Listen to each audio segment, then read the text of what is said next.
آج کا سوال یہ ہے کہ ہم اپنے ارادوں پر پکا کیوں نہیں رہ پاتے.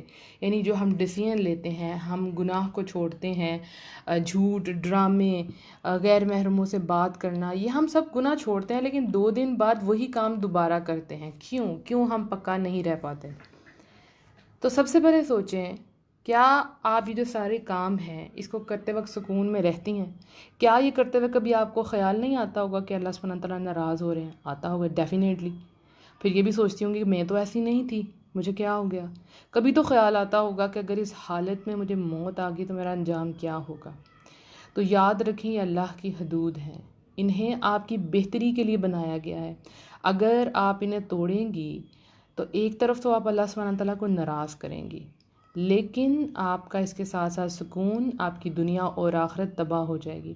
مثال کے طور پہ آپ نے دیکھا ہوگا کہ کچھ ایسے گھر ہوتے ہیں جن کی چھت جو ہے اس کی دیواریں نہیں اٹھائی گئی ہوتی، دیواریں نہیں بنائی گئی ہوتی، باؤنڈریز صرف ہوتی ہیں. تو مائیں جو ہے وہ بچوں کو منع کرتی ہیں کہ آپ نے اوپر نہیں جانا، آپ نے اوپر نہیں کھیلنا، سختی سے منع کرتی ہیں کہ کسی طرح سے بچے اوپر نہ جائیں.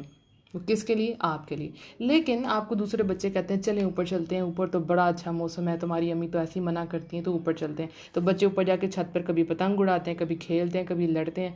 تو اکثر آپ نے دیکھا ہوگا، سنا ہوگا کہ وہ نیچے گر کے مر جاتے ہیں، یا ان کا کوئی باڈی کا جو حصہ ہے وہ خراب ہو جاتا ہے، بیکار ہو جاتا ہے. اسی طرح سے اللہ سبحانہ تعالیٰ نے آپ کو منع کیا کہ یہ آپ کی حدود ہیں، ان سے باہر آپ نے نہیں جانا. تو جب آپ وہ جاتے ہیں تو نہ صرف آپ اللہ کو ناراض کرتے ہیں کیونکہ آپ نے اللہ کی بات نہیں مانی، اور دوسرا آپ اپنے آپ کو نقصان دے دیتے ہیں. تو یاد رکھیں، یہ وہ سارے کام جسے اللہ نے منع کیا آپ وہ کرتے ہیں تو آپ کی ذات کو نقصان ہوتا ہے. تو جب آپ برائی کو برا اور اچھائی کو اچھا دل سے، دماغ سے مان لیتے ہیں تو اس پر عمل کرنا آسان ہو جاتا ہے. تو جب آپ کوئی ارادہ کریں، کوئی ڈیسیژن لیں تو اس کو دھیان سے سوچیں، فوکس ہو کے سوچیں کہ میں کیوں کرنے جا رہی ہوں. جب مقصد کلیئر ہوگا، ویژن کلیئر ہوگا، عمل میں آسانی آئے گی.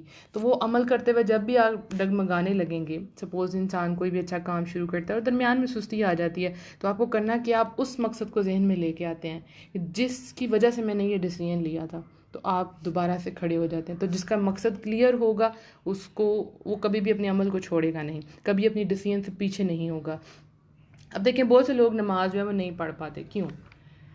ٹھیک ہے، ایک طرف تو ڈر نہیں ہے، دوسرا آخرت پہ پکا یقین نہیں ہے، کمزوری ہے ایمان میں، یا کسی نے کہا ہی نہیں، نماز کسی نے سکھائی نہیں، بہت سی وجوہات ہیں. لیکن دوسری طرف یہ ہے کہ ہمیں اس کے فائدے نہیں پتہ.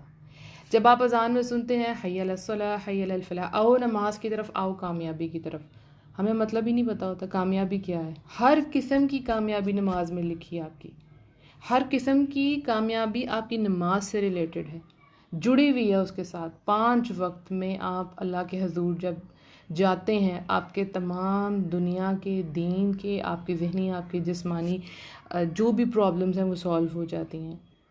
کوئی بھی انسان ہو وہ کبھی بھی فائدے کی چیز کو نہیں چھوڑتا. لیکن اگر کسی کو فائدہ ہی نہ پتہ، وہ آگاہ ہی نہ ہو، تو کون عمل کرے گا؟ تو آپ کو ہر کام کرنے سے پہلے اور ہر کام چھوڑنے سے پہلے اس کے فائدے اور نقصان کا پتہ ہونا بہت ضروری ہے. پھر آپ کو پتہ ہوگا کہ آپ نے اچھا کام کیا ہے کہ نہیں. دوسری بات یہ کہ جب ہم کسی چیز کو چھوڑتے ہیں تو اس کی جو اسپیس، خلا بن جاتی ہے، اس ٹائم کی یا اس ہیبٹ کی جو خالی جگہ ہوتی ہے اس کو پور بھی تو کرنا ہوتا ہے نا. صرف چھوڑتے نہیں ہیں بلکہ اس کی جگہ پہ اچھی چیزیں لے آتے ہیں. سپوز اگر آپ ڈائٹنگ کر رہے ہیں، ٹھیک ہے، تو اگر آپ کھانا پینا وہ بری چیزیں چھوڑ دیتے ہیں، پیزا برگر چھوڑتے ہیں، تو اس کی جگہ آپ کیا کرتے ہیں؟ بھوکے نہیں رہتے، آپ ہیلدی ڈائٹ کی طرف آتے ہیں، ہیلدی لائف سٹائل کی طرف آتے ہیں. ٹھیک ہے. اگر کوئی انسان سانگز چھوڑتا ہے تو اس کو کیا کرنا ہے؟ آپ نے سارے سانگز ڈیلیٹ کر دیے، باقی دل کا رہے کچھ سننے کو، انسان کی فطرت ہے، اس کو اچھا لگتا ہے. تو آپ نے قرآن کی تلاوت انسٹال کر لی، آہستہ آہستہ آپ کا دھیان سانگ سے ہٹ جائے گا. بری صحبت تھی، بری کمپنی تھی، برے فرینڈس تھی، اب آپ نے ان کو چھوڑ دیا. ابھی کمی آ گئی کہ فرینڈس کے ساتھ تو باتیں کیا کرتے تھے، اب کیا کریں؟ تو اس کی جگہ اچھی دوستیں بنائیں.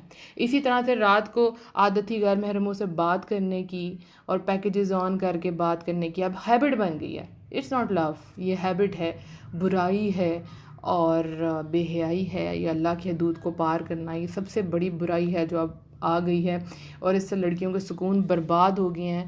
اور روز تقریباً اس سے ریلیٹڈ میسیجز آتے ہیں اور پھر دھوکے بھی کھائے جاتے ہیں. سب سے بڑی بات میں آپ کو بتاؤں کیا ہے؟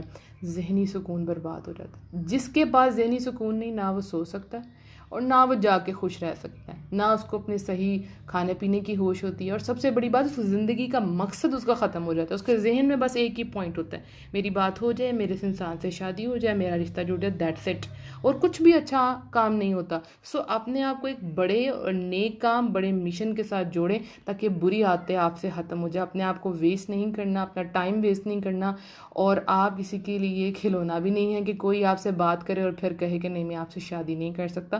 تو اپنے آپ کو ان برائیوں سے بچائیں۔